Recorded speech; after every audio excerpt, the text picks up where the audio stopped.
할렐루야. 오늘도 하나님께 나와 예배하는 목양교회 성도님들에게 하나님께서 크고 놀라운 은혜로 함께 하시기를 원합니다. 오늘은 화평하게 하는 자는 복이 있나니 라는 말씀을 가지고 하나님의 은혜를 함께 나누고자 합니다. 화평하게 하는 자는 복이 있나니. 그런데 화평하게 한다는 이 말씀 속에는 현재 화평하지 못하다, 갈등과 분쟁이 있기에 가능한 이야기입니다. 사실 사람 사는 세상에는 화평보다는 갈등과 불화, 또 분쟁이 더 흔하게 보입니다. 오늘날 우리가 사는 세상, 이 대한민국은 어떻습니까? 저는 아침에 밥 먹으면서 뉴스를 보다 보면 가슴에 밥이 턱턱 걸리는 듯한 그런 느낌을 받을 때가 많습니다.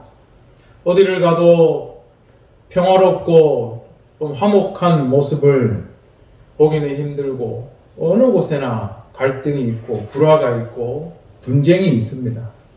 특히 5년마다 정권이 바뀔 때면 반대편을 지지하는 그런 지지자들은 서로를 공격하느라 정신이 없고 뉴스에는 항상 그런 내용들이 가득가득합니다. 그래서 우리가 이런 정치 세계를 보면 늘 피곤하다는 생각이 듭니다. 또 정권이 바뀌면 사회를 향한 그런 입장이 바뀌기 때문에 각종 단체와 갈등이 일어납니다. 외교, 교육, 국방, 노동 문제 등등에 대해서 굉장한 갈등과 잡음이 발생합니다.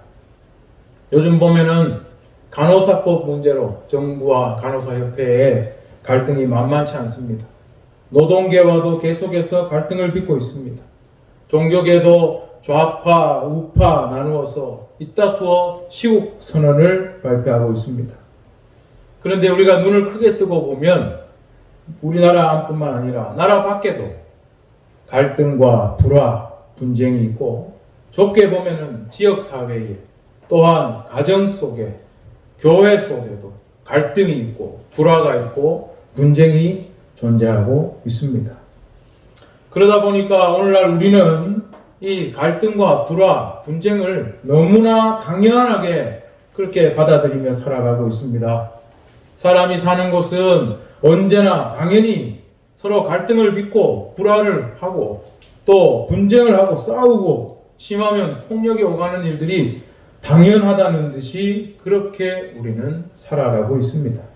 그런데 이런 갈등과 불화, 분쟁이 당연한 것일까요?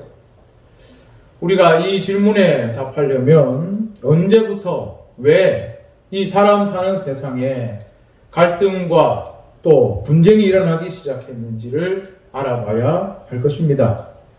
그렇게 되면 예수님께서 화평케 하는 자는 복이 있나니 라는 이 말씀을 왜 하셨는지 알 수 있게 될 것이고, 나아가서 화평케 하는 자는 하나님의 아들이라 일컬음을 받을 것이라 하는 말씀을 왜 하셨는지 알 수 있게 될 것입니다. 오늘 이 말씀은 예수님의 팔복 선언 가운데 7번째 복입니다. 오늘 말씀도 문장의 이 패턴은 앞의 말씀과 똑같습니다. 화평케 하는 자들은 복이 있나니, 원어로 순서대로 보면 복되도다 화평하게 하는 자들이여 라고 말씀하고 있습니다. 이 화평이라는 것은 히브리어로 우리 잘 아는 말입니다. 샬롬, 평화라는 뜻을 가지고 있습니다. 그런데 이 화평케 하는 자들이라는 이 말은 한마디로 이 헬라어 단어 하나로 쓰였는데 에이레노노포이오스라는 말입니다. 이 말은 두 낱말이 합쳐진 것입니다. 하나는 평화라는 뜻을 가진 에이레네라는 말과 또 하나는 만든다라는 뜻을 가진 포이에오라는 말이 합쳐져서 에이레노 포이오스, 평화를 만드는 사람 이런 하나의 단어로 쓰이게 된 것입니다. 그래서 영어 성경에 보면은 이 화평케 하는 자들을 한마디로 피스메이커 이렇게 번역을 하고 있습니다. 우리가 피스메이커라는 말은 잘 압니다. 어디를 가나 평화를 만드는 사람, 화평하게 하는 사람들이 있습니다. 그러면 예수님이 그런 뜻으로 화평케 하는 자들은 복이 있다 말씀하셨을까요? 한문 성경을 보니까 이 화평케 하는 자들을 뭐라고 했냐면 화목자라고 번역한 곳이 있고, 또 어떤 성경은 사평화자, 평화를 가져다 주는 사람, 또 이렇게 한 곳이 있고, 또 어떤 한문 성경에는 화평자라고 되어 있고, 또 어떤 곳은 권인, 화목적인 사람에게 화목을 권하는 사람, 이렇게 번역한 곳이 있습니다. 성경마다 또 어느 곳마다 다양하게 번역이 되어 있는데, 중요한 것은 평화, 화평, 아니면 화목, 아니면 평안, 이런 것들을 만드는 사람, 가져오는 사람에게 복이 있다, 그런 뜻입니다. 자, 그렇다면 우리가 성경에서 평화는 어떻게 다루어지고 있을까요? 아마도 하나님께서 세상을 창조하시고 아담과 하와를 지으시고 에덴 동산에서 지내게 하실 때 그 모습이 바로 평화를 보여주는 가장 적합한 그런 모습이 아닐까 생각해 봅니다. 아름다운 강이 흘러서 동산을 적시고 모든 나무가 동산에 가득하고 열매는 풍성하고 온갖 짐승들이 자유롭게 다니고 아담이 그들의 이름을 부르는 대로 그 이름이 되고, 또 그 중에서도 아담의 뼈에서 취한 하와를 아내로 맞아서 행복하게 살아가는 그 모습이야말로 바로 평화가 아닐까 생각해 봅니다. 그런데 성경을 보면 이 평화를 즉시 깨뜨리는 존재가 나타나죠. 바로 뱀입니다. 뱀의 그 간교한 말솜씨에 넘어가서 선악과를 따먹은 하와와 아담은 갑자기 눈이 열리면서 자기가 벗었다는 것을 인식하고 하나님으로부터 두려워 몸을 숨겼습니다. 하나님은 아담아 네가 어디 있느냐? 아담과 하와를 불러내시고 마지막으로 뱀을 추궁하고 책망하면서 벌을 내렸습니다. 인류의 고통이 바로 여기서부터 시작되었습니다. 그리고 그 에덴의 평화가 바로 깨졌습니다. 인류의 고통은 다름 아닌 에덴의 평화가 깨지면서부터 시작이 된 것입니다.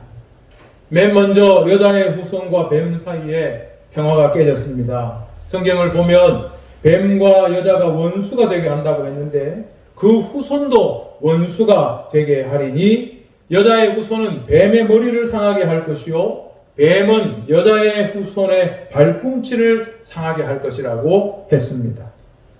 그뿐만 아니라 하와와 아담의 관계도 좋지 않게 변했습니다. 너는 남편을 원하고 남편은 너를 다스릴 것이니라, 이런 관계로 변했습니다. 한편 아담에게 부여된 고통은 평생 네가 수고해야 소산을 먹을 수 있을 거라고 하셨습니다. 이것이 쉽게 얻어지는 것이 아니라 땅은 내게 가시덤불과 엉겅퀴를 낼 것이라 했고 얼굴에 땀을 흘려야 먹을 것을 먹으리라 했습니다. 마지막에는 네가 흙이니 흙으로 돌아갈 것이라고 하나님은 말씀하셨습니다. 그 말씀은 곧 아담이 에덴 동산에서 살 때처럼 자기 생명을 위해서 너무 쉽게 평화롭게 뭔가를 얻을 수는 없게 되었다는 뜻입니다. 땀을 흘리며 땅을 갈아야 하는데 무시무시한 잡초들과 싸워서 이겨야 겨우 생명을 보존할 수 있게 된 겁니다. 원래 에덴 동산의 모든 소사는 아담을 기쁘게 하고 그들을 생육하고 번성하게 만들던 것이었는데 이제는 모든 것이 아담을 대적하고 경쟁하게 된 겁니다. 그들 사이에도 평화가 깨진 것이죠. 그런데 이 모든 일의 시작이 결국 어디서부터 시작되었습니까? 하나님과 평화가 깨지면서부터 이것이 시작된 것입니다. 하나님의 말씀을 순종하지 않으므로 하나님과 인간 사이의 평화가 깨지면서 아담과 하와 사이에, 또 사람과 자연 사이에, 사람과 동물, 뱀 사이에, 아담과 엉겅퀴, 사람과 자연 사이에 모든 평화가 다 깨졌습니다. 그리고 이어지는 성경 말씀을 보면 형제끼리도 죽이는 무서운 일이 일어납니다. 가인이 아벨을 죽인 것입니다. 그 이유는 하나님이 내 재물은 받지 않고 아벨의 것만 받았기 때문입니다. 하나님의 축복을 독점하지 못한 인간의 시기심이 형제마저 죽음에 이르게 만든 것입니다.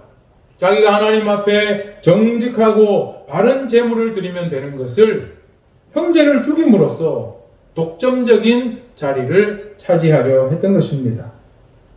이것이 바로 평화가 깨진 후에 세상에 드러난 인간의 첫 모습입니다.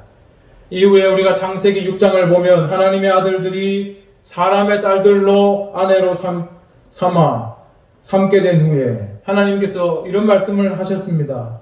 나의 영이 영원히 사람과 함께 하지 아니하리니 이는 그들이 육신이 됨이라.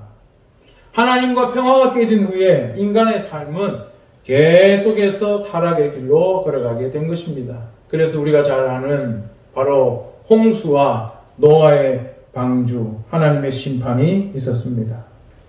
그런데 홍수가 끝나고 하나님은 노아와 언약을 세우며 말씀하시기를 땅의 모든 살아있는 동물은 이제 너의 먹을 것이 되었다. 그런 말씀을 하셨습니다.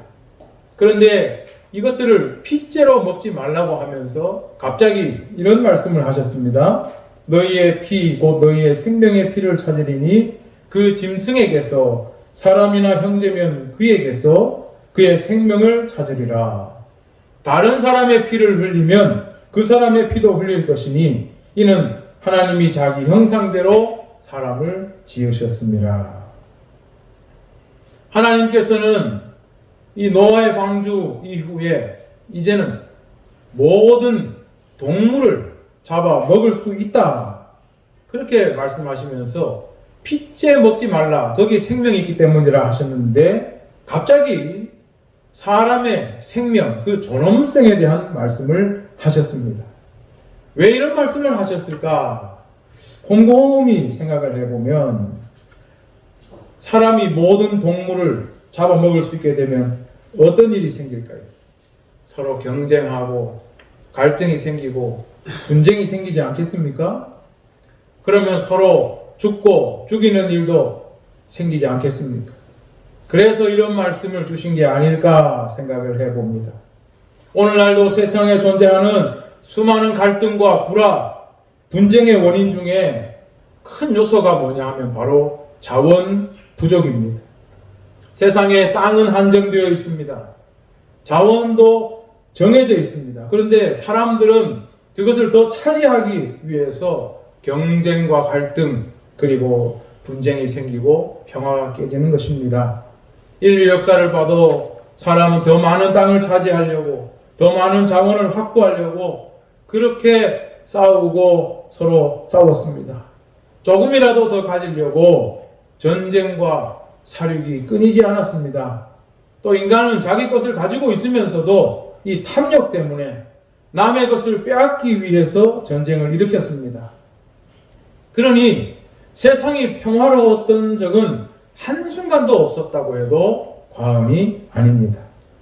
우리가 성경을 봐도 서로 뭔가를 차지하려는 그런 경쟁이 없었던 적은 없습니다. 아브라함과 이삭과 야곱의 시대를 보면 그들은 항상 이 양을 치기 때문에 우물과 목초지를 차지하기 위해서 경쟁을 벌였습니다. 형제였던 에서와 야곱은 아버지의 축복을 놓고 경쟁하고 갈등했습니다. 야곱과 그의 삼촌 라반은 이 재산을 놓고 갈등을 벌였습니다. 야곱의 아들은 어떻습니까? 형제끼리도 갈등이 있었습니다. 형들은 결국 요셉을 애굽에 팔아 넘겼습니다. 출애굽의 역사는 어떻습니까? 애굽에 흘러들어온 히브리인들이 한 지역을 차지하고 그 수요가 점점 늘어져 갈 때, 그때 바로 애굽의 억압이 시작되었고 노예 생활 중에 갈등이 폭발하면서 이들이 소리 높여 탄식하고 하나님께 부르짖게 되자 하나님은 그들의 소리를 들으시고 그들의 조상들과 맺은 약속을 기억하시고 모세를 통해 출애굽의 역사가 시작된 것입니다. 민족과 민족 간의 갈등이 일어난 것입니다. 오늘날로 치면 외국인 노동자와의 갈등이 시작이 된 것입니다. 그런데 이들이 하나님께서 주신 가나안 땅에 들어갈 때에도 많은 갈등과 불화, 분쟁이 끊이지 않습니다. 이스라엘 사람들이 가는 길에 자기들의 영토가 포함되어 있으면 길을 터주지 않고 강하게 거부하기도 했습니다. 에돔이나 모압과 같은 나라들은 혹시나 자기들에게 불똥이 튈까봐 가나안 땅으로 가는 이스라엘 백성들에게 길을 열어주지 않았습니다. 하나님은 이들이 에돔이나 모압과 싸우는 것을 원하지 않으셨기 때문에 너희가 돌아서 가라 해서 이스라엘은 아주 먼 길을 돌아서 갈 수밖에 없었습니다. 하나님은 이스라엘 백성들에게 가나안 땅으로 갈 때 어떻게 가라고 했냐면 내가 어떤 성읍으로 나아가서 치료할 때에는 그 성읍에 먼저 화평을 선언하라고 했습니다. 이것이 하나님의 뜻이었습니다. 그런데 이렇게 화평을 선언했음에도 불구하고 거부하고 전쟁을 일삼는 시온과 같은 나라는 결국 멸망하고 말았습니다.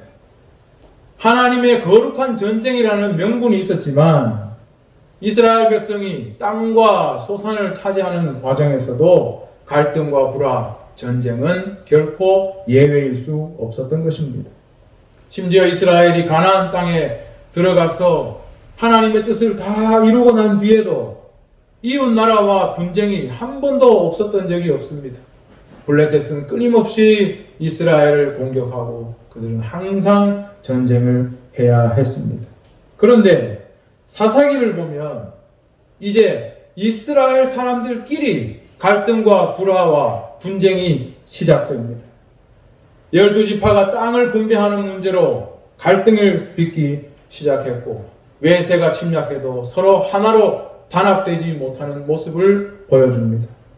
사사기 19장을 보면 그런데 아주 놀라운 일이 일어났습니다. 천인공노할 사건이 이스라엘 땅에서 발생했습니다. 레위인이 한 첩을 데리고 베냐민 땅에 갔는데 거기에 불황자들이 이 첩을 유린해서 밤새껏 유린하고 죽음에 이르게 만든 것입니다. 이 레위인이 이 사건 때문에 너무나 비통하게 느껴서 이 첩의 시신을 12조각으로 나누어 각 지파에게 보냈고 결국 11지파와 이 베냐민이 전쟁을 치르게 된 것입니다. 나중에 이들의 결론은 베냐민 지파에게 이제는 딸을 주지 말자라는 결론으로 맺어졌습니다. 이처럼 성경을 보면은 갈등과 분쟁은 같은 민족이라 할지라도 형제 안에서도 끊임없이 일어났습니다. 이스라엘이 가장 평화로웠던 때는 바로 다윗이 이스라엘을 통일해서 다스리던 시대였습니다. 그나마 그때는 하나님의 은총과 또 하나님의 종을 자처한 이 다윗 아래에서 평화로운 시절을 누렸습니다. 하지만 다윗의 말기 때는 어땠습니까? 다윗의 자식들이 왕권을 두고 죽고 죽이는 피해 역사를 써내려갔고 이러한 시대가 3대를 넘지 못하고 이스라엘은 분열해서 남과 북으로 나뉘어서 서로 다투는 정도가 아니라 외세를 등에 업고 전쟁을 하는 지경에 이르렀다가 결국 북방에서 일어난 신흥 강국 아수르와 바벨론에 의해서 완전히 멸망하게 된 것입니다. 우리가 이처럼 인류의 시작과 고대 이스라엘과 이 주변국의 역사만 보더라도 갈등과 불화, 이 분쟁의 역사는 형제나 친족이라고 해서 예외가 없었습니다. 같은 민족 간에도 갈등과 불화, 분쟁으로 죽고 죽이는 일이 비일비재했기 때문에 다른 민족과 갈등은 말할 필요조차 없습니다. 그리고 강력한 군주가 나오더라도 평화는 잠시뿐이었습니다. 그 권세 아래에 있을 때 잠깐 조용한 듯 하지만 그 아래에서 또 다른 갈등과 불화와 암투가 벌어졌습니다. 이스라엘이 포로로 끌려간 곳, 그 바벨론과 나중에 페르시아가 된 땅에서도 그러한 일이 발생했습니다. 성경 에스더를 보면 페르시아를 다스리던 아하수에로 왕의 신하 하만은 자기에게 절하지 않는 모르드게가 이스라엘 사람이라는 것을 알고 모략을 꾸며서 이스라엘 민족 전체를 말살하려 했던 사건이 있었습니다. 갈등과 불화 분쟁은 어디서나 발생할 수 있다는 것이죠. 아무리 강력한 왕이 있더라도 그 아래에서 평화가 모색되더라도 그 밑에 있는 사람들끼리 갈등과 불화와 분쟁이 발생할 수밖에 없는 것입니다. 로마 제국의 평화를 우리가 팍스 로마나라고 합니다. 로마 제국의 그 강력한 군대와 그 힘 아래에서 번영과 평화를 누렸다는 뜻이죠. 그래서 이것을 보면서 오늘날 미국의 영향을 이 팍스 로마나에 빗대서 팍스 아메리카나라고 이야기하기도 합니다. 그러나 우리가 역사를 보면 어떻습니까? 이 강대국의 이권 밖에 있는 나라들은 그 나라들에게는 평화는 없습니다. 우리나라가 그러지 않았습니까? 구한말 우리나라는 소모품처럼 버려지고 결국 우리는 평화를 잃었습니다. 그렇기 때문에 성경을 보면 하나님은 멸망한 이스라엘에게 말씀하십니다. 외세의 힘에 의존하지 말고 하나님의 말씀으로 다시 돌아오라고 경고하셨습니다. 그리고 우선 너희가 망한 이유를 깨달으라고 하셨습니다. 이사야 5장 8절을 보면 왜 이스라엘과 유대가 망했는지를 말씀하시는데 이렇게 말씀하십니다. 가옥에 가옥을 이으며 전토에 전토를 더하여 빈틈이 없도록 하고 이 땅 가운데에서 홀로 거주하려 하는 자들은 화 있을 징조. 하나님의 정의와 공의를 내팽개치고 하나님의 긍휼과 인애를 시궁창에 처박아 버리고 자기 배만 불리는 사람들 때문에 다 망할 것이라고 하셨습니다.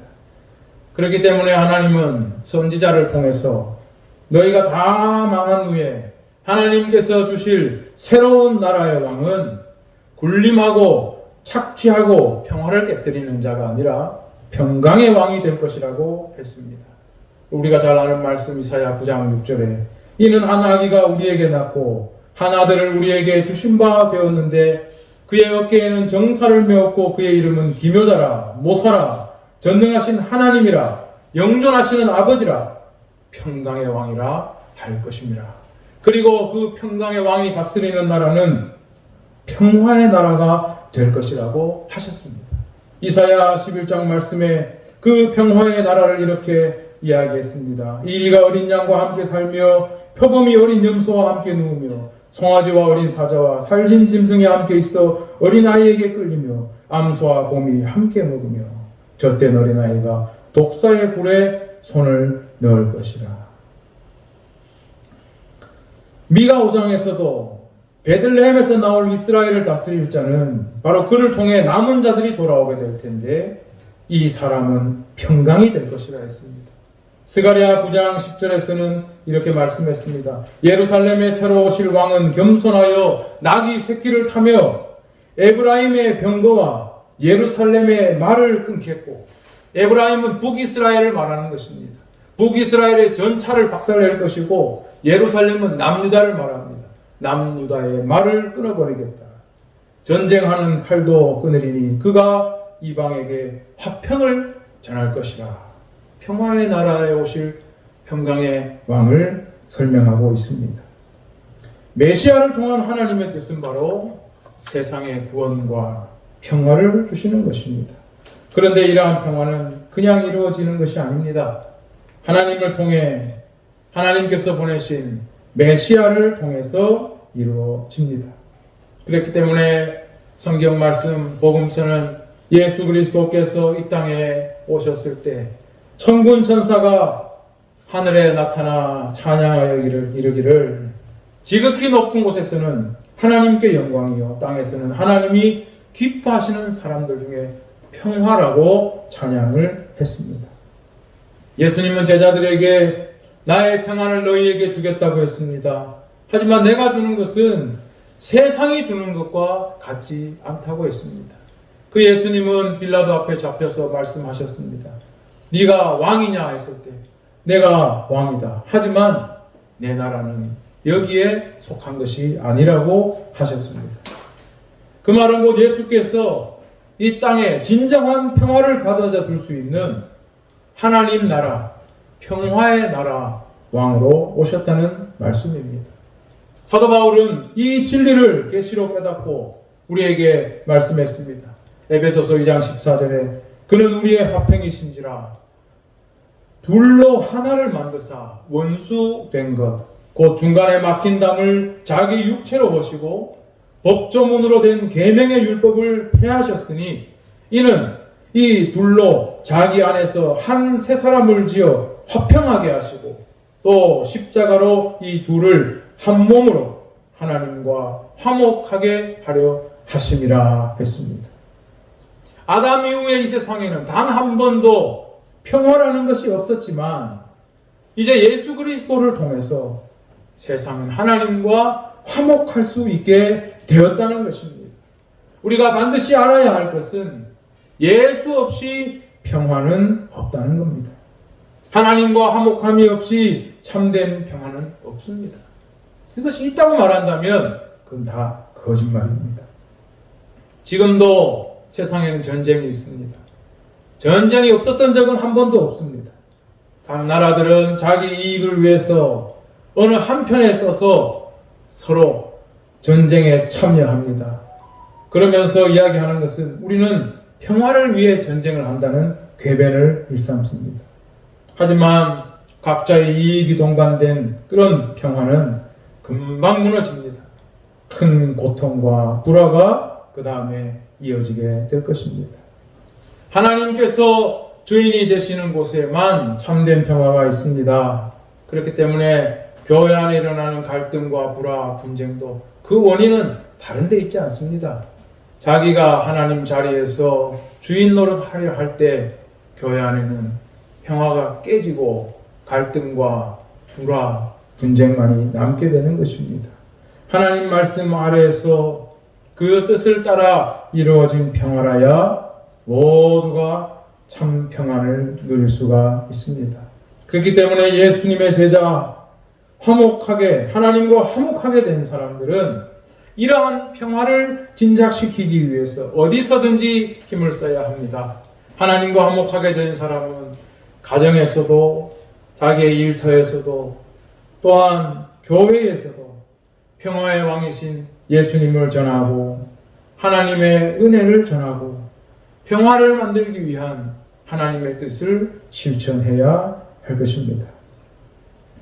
예수님은 이렇게 하는 사람들, 화평케 한 자들은 하나님의 아들이라 일컬음을 받을 것이라 말씀하셨습니다.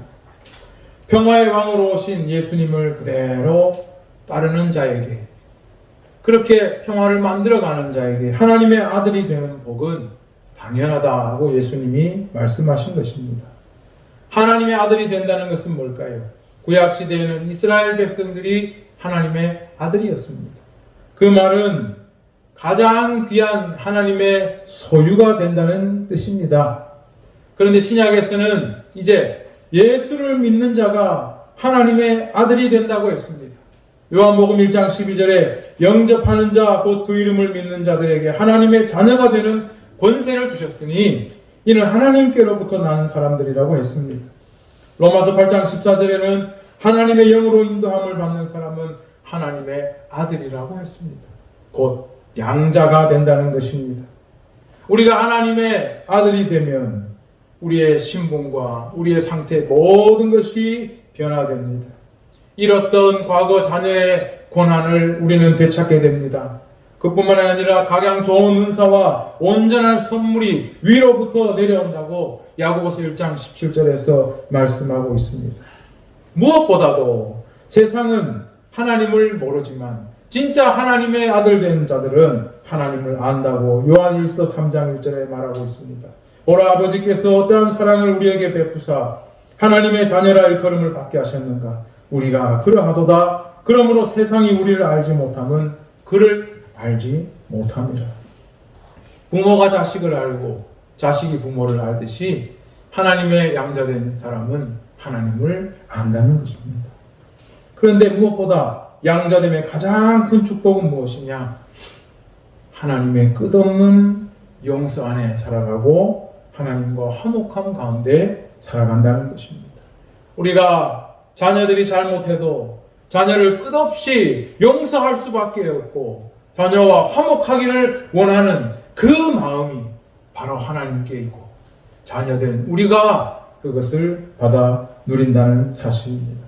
또한 하나님의 자녀들에게는 자유함이 있습니다. 죄에 속박되지 않은 자유함이 있는 것입니다. 믿지 않는 사람들은 주일날 교회에 가는 걸 속박이라고 생각하고 술 못 먹게 하고 담배 못 피게 하고 나쁜 짓 못하게 하는 걸 속박이라고 생각하지만 이것은 하나님 안에서 누리는 양자됨의 자유라는 것을 우리는 알아야 할 것입니다. 마지막으로 하나님의 아들 된 자의 복이 무엇일까요? 우리는 마지막 때에 새 하늘과 새 땅, 새 예루살렘을 보게 될 것이고 에덴의 회복을 볼 것입니다. 그 에덴의 회복은 바로 가장 평화로웠던 그 에덴의 평화를 우리가 누리게 될 것이라는 말씀입니다.